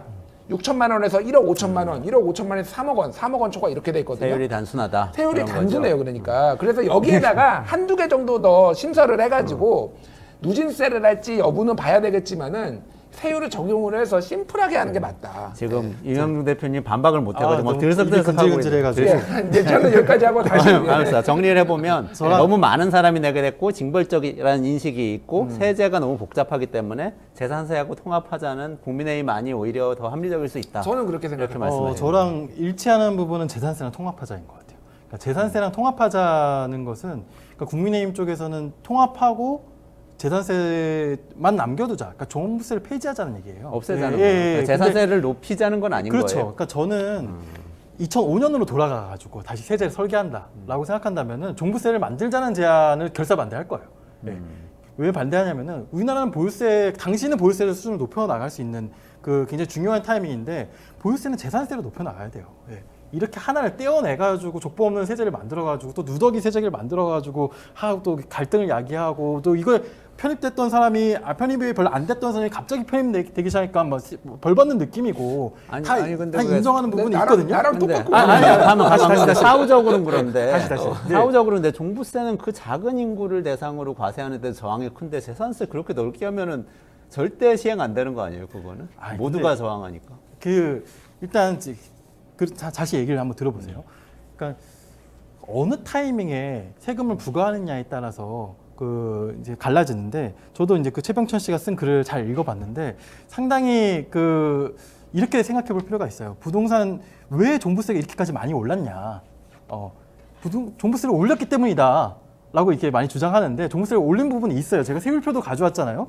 세율표를 가져왔는데 세율표를 보면 그다지 오르지 않았어요. 근데 왜 이렇게 종부세가 또 많이 올랐을까요? 공정시작가액 비율은 오히려 떨어뜨리거나 했어요. 예. 왜 많이 올랐을까요? 집값이 올랐으니까. 집값이 올랐기 때문에 올랐어요. 그러니까 문제는 이 보유세라는 거는 집값이 오르는 국면에 쓸 수는 없는 정책이에요. 예. 근데 그럼에도 불구하고 왜 이 정책을 포기하면 안 되냐? 저는 이렇게 얘기하고 싶습니다. 이게 뭐 경제학적인 논리, 막 이런 원리 이런 걸 따지기 이전에 그냥 미국이랑 한국의 차이만 보면 돼요. 미국은 대표적으로 보유세 비율이 굉장히 높은 나라거든요. 맨하탄 같은데 집을 살려 그러면은 그 보유세를 몇 년 동안 낼 걸 다 감안하고 사요. 아무리 비싼 빌딩을 산다, 보유세 낼 거 다 감안하고 산다니까요. 또 그만한 가치가 있다고 생각하고. 그런데 미국 같은 경우에는 지금 굉장히 많은 자금이 혁신산업 쪽으로 몰리잖아요. 예, 혁신산업 쪽으로 몰리는데 우리나라에서는 그 어떤 돈도 부동산 수익률을 따라갈 수가 없습니다. 예. 요 지난 10년을 따지고 봤을 때 만약에 과거 요즘 그건 회기불 맞아. 유행이잖아요. 그건 10년 전으로 맞아. 간다, 20년 전으로 간다. 나 그 돈 가지고 뭐 할 거야? 라고 했을 때 판교에 집 사겠죠. 판교에 땅을 사든지. 특히 예. 기업이다 그래요, 기업. 기업이 더 그렇죠. 기업이 땅 사가지고. 그러니까 돈 번데 한국에서는 이 부동산 불패 신화는 어디서 왔냐면은 부동산만큼의 투자 수익률을 내는 그 어떤 그 사업적인 시도나 아니면 다른 투자나 이런 것들이 없다는 것이에요. 그래서 이 사회의 방향은 어디로 가느냐를 설정하는 것이고 보유세는 뭐 경제학적 원리로는 그렇습니다. 이 조세의 자본화 효과라 그러던데 처음에 이 자본을 가지고 있음으로 인해서 내가 내게 되는 세금 있잖아요. 그 세금을 감안해서 그 재화의 그 가치, 사용 가치가 이제 그 보유하는 가치가 결정된다는 것이죠. 그래서 지금 부동산 시장을 조정할 때는 저는 보유세를 굉장히 잘못된 타이밍에 썼기 때문에 그 보유세를 특히 올리지도 않는데 올리는 것 같은 인상을 줬거든요. 문재인 정부는 어떤 정책을 했냐면은 공시지가 현실화 정책을 제 기억에 2019년 10월쯤에 발표를 했어요. 당시 공시지가의 공시가율이 공시가격의 그 현실화율이 한 60%대였는데 그거를 한 30년까지 90%로 가겠다는 정책이었고 뭐 당장 그 해랑 그 다음 해를 막 급격하게 올리겠다는 정책은 아니었어요. 근데 그 정책을 발표함으로써 마치 문재인 정부가 공시가격을 대폭 인상하는 것 같은 느낌을 줬단 말이에요. 근데 실제로 그 다음에 공시가격이 대폭 인상됐습니다. 2019년에서 20년에. 왜 그랬냐면 집값이 올랐기 때문이에요. 네. 그리고 문재인 정부는 어떤 정책을 했냐면은 다주택자들에게 약간 징벌적 과세를 하겠다고 종부세랑 재산세를 이렇게 잘라가지고 1주택자에게는 세율차기를 대부분 그대로 가져가고 2, 3주택자들에게는 정말 말도 못하는 세율을 부과하기 시작했어요. 특히 3주택자에게는 최대 5%, 6% 이건 좀 말도 안 되는 세율이거든요. 한 집 가격의 5%, 6%를 1년에 부과한다는 거예요. 94억 원 초과시에 그렇죠. 5%. 예, 100억짜리 집이면 너무- 5억을 내라. 네, 이렇게 된 그러니까 거죠. 너무 심한 세율을 부과하기 시작했는데 그러니까 문재인 정부가 이 두 가지 정책을 나름 한 거거든요. 근데 대부분 보면은 좀 타이밍과 커뮤니케이션의 실기라고 좀 볼 수 있죠. 그래서 진짜 부동산 정책을 잘 하려면 어떻게 했어야 했냐면 2017년 정도쯤에 보유세를 강화하고 그리고 전세 금융을 잡았으면은 아무리 유동성이 화랑인 장세에서도 부동산이 이렇게까지 급등하지는 않았을 거예요. 다른 나라도 보면 이렇게까지 급등하지 않았거든요. 또 다른 나라랑 한국을 좀 비교할 때 중요하게 봐야 할 게 한국은 수도권 1급 체제예요. 예. 한국의 PIR 지수, 그러니까 소득 대비 부동산 가격의 지수 대비 지수라 그러죠. PIR 지수가 뭐 싱가포르, 홍콩, 뉴욕이랑 비슷하다. 그게 1년 동안 돈 벌어서 몇 년 몇 년 만에 집을 사느냐. 있냐. 네, 뭐 그것을 그거죠. 한국의 OECD 최고 수준인데 주요 도시만 비교해 봤을 때는 서울의 PIR 지수가 그렇게 나쁘지 않다라고 주장하는 분들이 계셔요. 하지만 그 주장을 좀 다시 들여다봐야 될 게 한국은 서울 말고는 유의미한 비교할 수 있는 도시 권역이 없습니다. 예. 근데 그 다른 나라들은 유의미한 비교할 수 있는 도시 권역들이 그러니까 한마디로 대안들이 있다는 것이거든요. 그래서 한국의 PIR 지수를 생각해 봤을 때는 지금 우리가 가지고 있는 정책 수단들을 굉장히 타이밍에 맞고 유능하게 써야 되는 그런 타이밍이고 저는 종부세를 이렇게 좀 설계를 했으면 좋겠어요. 그러니까 어느 세제든 간에 이 세금을 새로 내게 되던가 아니면 갑자기 집값이 2배, 3배 늘었어도 세부담을 똑같이 2배, 3배로 혹은 종부세는 뭐 다주택 중과도 있기 때문에 2배, 3배가 아니라 한 4배, 5배가 내는 경우도 있거든요. 그러니까 그거는 적절하지 않다라고 생각을 해요. 그래서 지금도 세부당 상한제라는 게 적용되어 있고 1주택자에 한해서는 150%까지가 이제 상한인데 그거를 저는 이제 제가 예전부터 주장을 했었던 건데 그러니까 어떤 경우에 보유세제든 간에 세부담 상한은 그 110% 그러니까 전년도에 대비해서 10%나 15%의 상한을 줘야 된다고 생각을 합니다. 예, 그리고 신규로 이 세금을 낼 때에도 슬라이드 방식으로 올라갈 수 있게. 그러니까 아니 그래서 제가 네. 그 말씀하실 때 생각난 게 두 분한테 제가 질문이 있는데 윤 대표님한테 하나 여쭤볼게요. 네. 말씀하시. 그러니까 미국이 보유세를 높다고 막 그러는데 제가 사실 이게 자세히 들여다보면은 진보적인 학자들이 얘기하는 게 다 틀려요. 왜 그러냐면 말씀하신 그 부분인데 캘리포니아 같은 경우에 엄청 많이 부동산 값이 오르잖아요. 근데 여기는 1년에 과표가 최대 2%까지만 올라요. 다시 말해서 샀는데 1억에 샀어. 그러면은 1억 200만 원만까지만 과표를 올리는 거예요. 맞아요. 네. 이 2배로 오르더라도 가격이 다음에 2배로 오르고 이런 일도 있잖아요. 샌프란시스코 같은데. 그러니까 사람들이 이게 징벌적이라는 느낌을 안 받아요. 괜찮아요. 근데 우리나라는 지금 갑자기 이렇게 주택 가격은 물론 올랐지만 주택 가격 오른 건 똑같잖아요. 샌프란시스코 더 올랐잖아요. 그렇지만 거기 사람들은 2%만 더 과표가 오르고 이런 이건 제가 원칙이 먼저 있더라고요. 말씀드릴게요. 그래서 그러니까 재산세의 목적과 그러니까 종부세 목적이 애시당초 출발할 때부터 다른 거잖아요. 종부세는 어쨌든 집값을 잡아보겠다. 그리고 결과적으로 이게 징벌적으로 됐는데 저도 이제 우리 둘의 의견의 일치는 어쨌든 재산세랑 합쳐야 된다라는 거잖아요.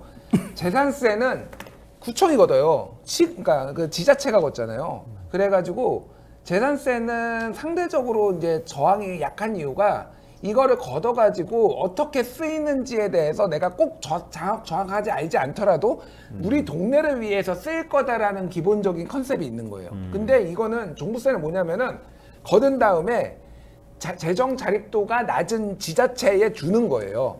그러니까 부자 거를 뺏어가지고 가난한 사람한테 좀 약간 홍길동 같은 약간 그런 느낌이란 말이에요. 그러니까 내가 왜 저 사람들한테 내 세금을 줘야 돼? 그렇죠. 약간 이제 물론 종부세 이제 국세죠. 네, 국세예요. 종부세는 재산세 국세고 지방세고. 그러니까 그래서 조세 저항의 측면에서도 저는 지방세로 하는 게 맞다라고 이제 그렇게 해서 얘기를 드리는 거고 미국 얘기가 되게 핵심이에요. 그러니까 왜 그러냐면은 미국은 재산세라는 거에 그 지방세라는 거에 컨셉에 정확하게 부합합니다. 말씀하셨다시피 우리나라는 지금 현재의 가격에 매기는 거고요. 미국은 내가 그 집을 샀을 때 가격에 매기는 거예요.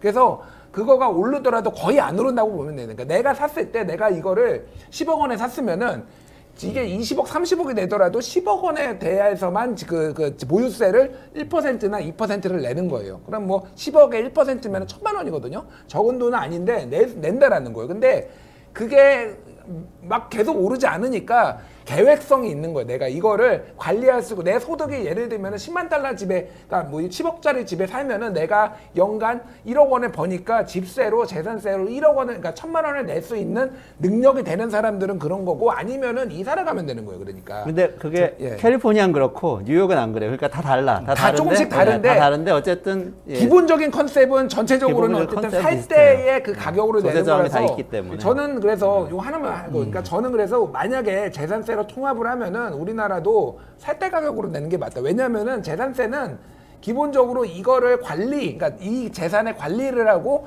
이 지역 커뮤니티를 유지하기 위한 비용으로 이제 걷는 거거든요. 그럼 이거를 계속 오르는 가격으로 하는 게 맞느냐? 저는 이 생각이 들어서 만약 그러면은 뭐 어느 정도는 적용을 할 수는 있지만 기본적으로는 살 때 가격으로 계속 매기는 게 맞다라고 봅니다. 예. 근데 내가 이렇게 될 줄 알았는데 시간이 딱 5분 남았거든요. 제작팀이 이거 1시간 어떻게 토론하냐고 시간 남는다고 막 그러는데 제가 네. 요 질문 드리고 여기에 대해서 얘기하면서 좀 정리되는 방향으로 좀 갈게요. 시간 예. 관계상 말씀도 다 하시고 뭐냐면 다 좋은데 이거 자체 이 세제 자체 합리성은 항상 얘기할 수 있어. 근데 지금 종부세 깎아주고 그런 다음에 금투세 폐지하고 상속세 완화하고 이런 식으로 계속 가면은 감세 불을 지르는 거냐? 그럼 저는 나라가 망하는 방향으로 갈 것 같아요. 그러니까 하나하나의 합리성을 다 따지면서 하나하나의 저항을 다 해결하다가 재정은 파탄이 난다. 10년 뒤, 20년 뒤 되면 그런 생각이 드는데 그것까지 포함해가지고 형중 윤영주 대표님. 일단 네. 저도 이제 같은 생각으로 혹시 오인될까봐 이건 분명히 하고 싶은데 일단 재산세는 지방세고 그리고 종부세는 국세 아까 이제 중요한 말씀 해주셨거든요. 그것도 그렇기 때문에 종부세는 국세이고 전액 지방으로 이전되는 이제 그 부동산 교부금으로 가거든요. 이제 그것 때문에 이제 반대한다고 하셨는데 저는 그렇게 생각하지는 않습니다. 그러니까 그 논리라면은 사실 지금 뭐 지방세 조정 제도라든지 뭐 여러 가지 이제 그 지방에서 거두는 부가가치세라든지 많은 세금들이 다 마찬가지예요. 그러니까 그 지금같이 또 다른 나라에 비해서 한국처럼 지방 간의 이제 격차가 심한 나라에서는 그 세 조정을 갖다가 원활하게 해주는 게 원래 조세 목적에 부합합니다. 그렇기 때문에 어찌 보면 재산세 조정을 지방세 조정을 일부 종부세가 그 기능을 하고 있는 것이고요. 그러니까 여러 다른 항목으로 조정하는 것이 아니라 종부세라는 항목을 통해서 이제 조정하고 있는 것입니다. 오히려 국세가 낫다 예. 지금 그렇게 말씀하시는 그렇죠. 거죠. 예. 그러니까 오히려 지금 그리고 저는 2006년으로 돌아간다면 그리고 재산세 체제로 통합했을 때 궁극적으로 보유세를 강화하는 방향으로 간다면 그것도 스마트하게 강화하는 방향으로 간다면 재산세로 통합하는 게 맞다는 것인데 정치권의 논쟁을 보면 보통 그렇게 근본적인 논쟁이 이제 쉽게 이루어지지는 않잖아요. 그래서 지금 타이밍에서 종부세를 폐지한다라는 것은 굉장히 좀 조심스럽게 접근해야 된다라는 생각을 하고 있고요. 일단은 그것부터는 해야 될 것 같아요. 아마 이번 정부에서는 앞으로 3년 뒤에 대선의 필승 전략 중에 하나는 부동산 시장의 부양이 아닐까 싶어요. 예, 부동산 시장이 부양되면 결국에는 다시 이 종부세로 인한 민주당에 대한 민심의 이반이 있을 것이다라고 생각하는 것 같거든요. 그럼 재집권 할 수 있다. 그렇죠. 재집권 전략이겠죠. 근데 어느 정부가 집권을 하든 이 종부세라는 정책 자체가 그 어떤 특정 정당의 집권 전략이 되어서는 안 되거든요. 예.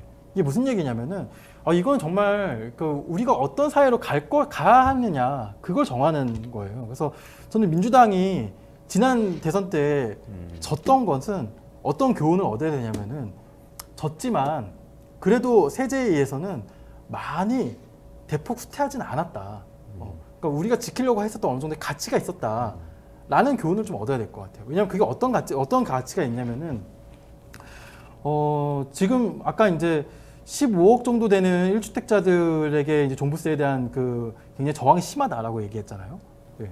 근데 물론 15억 정도 되는 주택만 기준으로 놓고 볼 수는 없을 것 같아요. 하지만 지금 수도권 기준으로 했을 때 뭐 아까 33년대 24평 아파트라고 했지만 33년대 24평의 아파트의 가격도 절대 만만치 않을 거거든요. 별로 안 예. 합니다. 절대 만만치 않을 거예요. 절대 만만치 않을 진짜 거예요. 싸요. 내가 말을 못 하겠다. 내가 진짜 너무 싸서. 그러니까 제가 아이를 키우는 양육자의 입장이지만 이 아파트와 다세대 주택의 집값과 집값의 변동의 차이가 너무 크고 그리고 많은 자원들이 그런 아파트 대단지 아파트 위주로 지금 몰리고 있어요. 그리고 그런 아파트들은 더 이상 내가 노동해서 번 소득으로는 살 수 없는 지경 혹은 이제 상속받지 않고는 살 수 없는 지경에 이르고 있거든요. 이게 어떤 메시지를 주느냐. 여러 연구들이 있어요. 그러니까 신도시 지역의 출산율을 이제 분석한 연구들을 보면은 출산율이 급격히 떨어진 지역에 어떤 공통점이 있었냐면은 그 지역의 주택담보대출이 급증합니다. 그게 무엇을 의미하냐면은 그 주택담보대출이 급증한 지역은 집값이 그만큼 늘었다는 것이에요. 그러니까 집값 부동산 가격의 상승률만큼 그 학교 출산율은 더 역으로 이렇게 더 많이 떨어졌다는 그런 연구도 사실 그런 연구들 많이 있습니다. 그래서 그런 것들을 보면은 또 아까 얘기했었던 우리가 어떤 자본을 투자했을 때 그 자본에 대한 수익률 수익률을 생각했을 때 부동산만한 투자 수익률이 없거든요. 그러니까 어떤 사회로 갈 것인가에 대한 생각을 봤을 때는 보유세 수준을 어느 정도는 가져가는 사회여야 한다라는 것인데 보유세를 그렇다고 징벌적으로 막 3배, 4배, 5배 이렇게 때리고 원래 안 내던 사람이 갑자기 막 몇 천만 원 내게 하고 이런 게 아니라 그러니까 안 내던 사람들은 점진적으로 올라가게 해줘야 돼요. 그리고 기존에 내던 사람들도 제가 아까 그 얘기했듯이 10% 정도로 상한선을 10% 정도로 묶어놓으면은 예를 들어서 지금 1주택자의 종부세 특히 뭐 60대 이상 뭐 아니면 5년 이상 장기 보유의 경우에는 종부세 부담이 높지 않거든요. 근데 거기서 10% 정도 그 증가하면은 1년에 한 2, 30만 원 오르는 것밖에 안 되지 않습니까? 그런 반면에 그 지금 제가 생각하기에 요 정도로 좀 마무리할게요. 네. 네. 그러니까 지금 말씀은 어쨌든 뭐 가치관 측면에서 볼 때 부동산으로 돈 버는 사회 말고 좀 땀 흘려서 돈 버는 사회 만들어야 되고 이게 상징적인 세제 아니냐. 이렇게 테크니컬하게는 뭐 국세로 남겨두는 것도 지역 간 배분이 되고 이런 말씀 해주셨고. 그 효과가 없다고요, 근데. 효과가 문제는 없다. 종부세를 그걸로 어떻게 무슨 그런 거 없고요, 그냥. 그러니까 아까 전에 왜 우리가 이게 종부세 저항이 세냐면은 소득은 없는데 자산만 있는 사람들이 지금 많아가지고 좀 저항이 세대잖아요. 만약에 그 사람들이 구입한 시점으로 이거를 재산세로 통합해서 매기면은 그분들은 다 빠져요. 그러니까 종부세 대상이든 뭐 아니면은 아예 그 세표 과세 그 구간에서 빠지게 됩니다. 그러면은 그 문제가 자연스럽게 해결이 된다라는 거예요. 그래서 저는 무조건 세율을 낮추자라는 게 아니에요. 물론 재산세는 지금 3억 원 초과만 있으니까 이거는 우리나라 집값에 봤을 때 너무 촘촘하지 않아요. 그러니까 한 2개 정도 구간은 더 만들고 약간의 누진적이긴 하지만은 지금 종부세처럼 뭐 8개 구간, 9개 구간을 만들어가지고 거기마다 다 누진세 매기고 이런 방식은 이거는 아니다라는 거예요. 나라를 생각하는 그 재정 파트는 어떻게 생각하세요? 감세 이렇게 막 종부세, 맞들이면은 종부세를 이거를 없앤다고 해서 재산세 통합을 하면은 조금 더 뭐 약간은 없어지겠지만 이게 재정에 파탄 낼 정도로 뭐 한 1조, 2조 원 정도 누수가 생길 거고요. 다른 거 올리면 됩니다. 제가 보기 이거는 부작용이 너무 크다라는 거예요. 지금 나라의 지금 이 상황에 있을 때. 예. 자, 지금 오늘 70분 토론 안 끝나는데 입장 차이는 명확한 것 같고 쟁점은 많이 드러난 것 같아요. 근데 마지막으로 이제 궁금한 게 하나 있었고 요거는 의견 주시고 마무리해야 될 것 같은데. 짧게 얘기하겠습니다. 네. 저는. 예. 이게 차기 대선 구도하고 관련 있는 거 아니에요? 제가 딱 그런 느낌이 들었는데. 그래서 조국혁신당, 진보, 민주당, 중도 지향, 국민의힘, 보수, 유지 이렇게 지금 막 달려가고 있는 것 같은 느낌이 딱 드는데 어떻게 보세요? 그러니까, 이 종부세라는 맞아요. 키워드를 가지고 그러는 것 같아요. 그러니까 민주당의 전략은 최소한 이걸로 가지고 손해는 보지 말자 정도예요. 그러니까 손해를 봐왔다라고 생각을 하고 있고 아까 전에 제가 지표를 보여드렸잖아요. 정확하게 서울은 특히 정확하게 일치하거든요. 그러면은 그 정도까지 일치해 문제인가 이제 사람들이 이제 판단을 할 수가 있는 거죠. 그래서 손해는 보지 말자라고 하는 건데 이재명 대표 입장에서는 어쨌든 또 반대하는 여론은 굉장히 많으니까. 그거를 그래서 스탠스를 그냥 어정쩡하게 지금은 취하는 게 맞겠다. 나중에 전략이 어떻게 변할지 모르지만은 지금은 이제 그 정도로 가져가는 게 맞는 것 같아요, 지금. 아, 그러네요. 생각해보니까 문재인 정부 때 그렇게 종부세 뭐 유지하고 어떻게 보면 확대됐다고 인지된 가운데서도 총선도 이기고 대선 졌지만 그 다음에 또 총선 또 이기고 뭐 이렇게 된 거니까 그렇게 여러 가지 생각할 수 있겠네요. 이게 유리한 건지 불리한 건지. 하나만 있으면 만약에 이걸 그 지방세로 옮겨버리면요, 재산세로 옮겨버리면은 이거가 그러니까 지자체 선거에 지방 선거에 쟁점이 되는 거지 중앙 정부의 쟁점이 안 될 수도 있어요. 그러니까 약간 그런 이전하는 효과가 있을 수도 있는 거예요, 사실은. 예. 윤 대표님 어떻게 이렇게 논의하면 근데 그 가치가 흔들리는 건 아니에요? 저는 이게 진보 보수의 문제가 아니라 물론 이제 정치권에선 진보 보수의 문제일 거예요. 근데 저는 이 교훈을 얻었으면 세제를 굉장히 스마트하게 접근해야 된다. 그래서 저는 아까 구매 가격 기준으로 하는 거, 구매 가격 기준으로 하되 그 매년 오르는 비율을 이제 제한하는 것 이렇게 가면은 보유세의 실질적 부담은 상당히 줄어들고 수용성이 대단히 높아지거든요. 마찬가지로 금투세도 마찬가지예요. 금투세도 저는 여야 합의 당시에 굉장히 어려운 합의였지만 저 생각이 좀 다릅니다. 그것도 굉장히 스마트하게 접근해야 할 필요가 있는데, 그러니까 아무 세수 저항이 없는 세금이 있어요. 뭐냐면은 증권거래세가 세수 저항이 없습니다. 그러니까 왜 저항이 없을까 잘 한번 곱씹어볼 필요가 있을 것 같아요. 종부세도 재산세도 우리가 좀 더 저항이 없으면서도 장기적인 재정을 안정적으로 이끌어가면서도 충분히 복지를 할 수 있는 그런 조세 방안들을 좀 이제부터 좀 차분하게 좀 논의할 필요가 있을 것 같습니다. 보통 자기가 돈 생길 때 내는 거는 좀 저항이 덜하고 가만히 있는데 갑자기 내야 되면 저항이 크고 그래서 보유세가 항상 불리하긴 근데 하죠. 나는 종부세는 이미 망했어. 그 이미지가 망했기 때문에 없애는 게 맞다고 생각해. 자, 제가 던진 질문이 있는데 난 사실 이게 궁금해서 정책적 토론도 좋은데 진짜 삼자구도 되는 거예요 이렇게? 삼자구도요? 보수 중도 진보에 지금 종부세를 둘러싸고 삼자구도가 형성이 됐잖아요. 사자구도 될 겁니다. 사자구도. 예, 이준석이 나올 거니까. 아, 거기는 이런 종부세 이슈를 딱 놓고 보면 이념적으로 어디에 있어? 이념적으로 종부세를 언급하지 않을 거예요. 이준석은. 아, 이거 자체를 피할 수가 있나? 이제 뭐 대통령 언급 안 되고. 하면 되죠. 예. 어. 뭐 특별히 그러니까 뭐 이렇게 세게 뭔가 거기 전선을 종부세로 만들어서 딱히 이득 볼 게 없기 때문에 이준석은 예. 발언 안 했어요 이번에? 없어요 지금. 제가 알기로는 종부세 문제는 거론하지 않는데 그냥 국힘 쪽에 좀 더 가까울 거예요. 예. 저도 그렇게 재표현이 될 것 같아요. 예, 특히 민주당 스펙트럼이 좀 넓거든요. 예, 지금 이 얘기를 하고 싶어 하시는 분들의 지역구의 집값과 또 매우 밀접하게 관련이 있습니다. 사자구도다. 제가 사자구도다. 보기에는.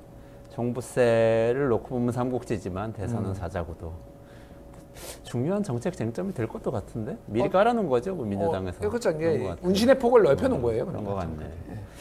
알겠습니다. 아유 오늘 긴 시간인데 너무 열띠게 토론을 했어요. 근데 오늘 발견한 거 몇 가지 중요한 쟁점이 있는데 종부세 어떤 가치를 특정한 가치를 보여주고 있다. 근데 그 실제로 정책적으로 구현이 되었는지는 의문이라는 데는 두 분 다 동의하신 것 같아요. 그래서 어느 정도 좀 개정은 필요한 것 같고, 근데 저는 정말 심각하게 우려하는 건 이런 식으로 하나하나 감세하다 보면 재정 파탄이 온다 이렇게 생각하지만 또 그 문제에 대해서는 우리가 깊이 있게 아직은 토론을 못했고 다음에 하죠. 그러면 좀더 어디서 해보시죠. 더 걷고 네, 어디서 네. 깎아줄지를 좀. 좀 더 얘기하기로 하고 오늘은 정책이 경제다 시간 김준일 평론가하고 윤영중 대표님하고 같이 진행을 했고요. 이원재 끝내주는 경제는 매일 점심 12시 30분에 진행하는데 주말에 쉬고 월요일에 다시 돌아옵니다. 그래서 월요일 12시 반에 다시 돌아올 테니까 라이브 꼭 접속해 주시고요. 오늘 저는 김 평론가님 그리고 윤 대표님 같이 인사드릴게요. 고맙습니다. 네, 감사합니다. 수고하셨습니다.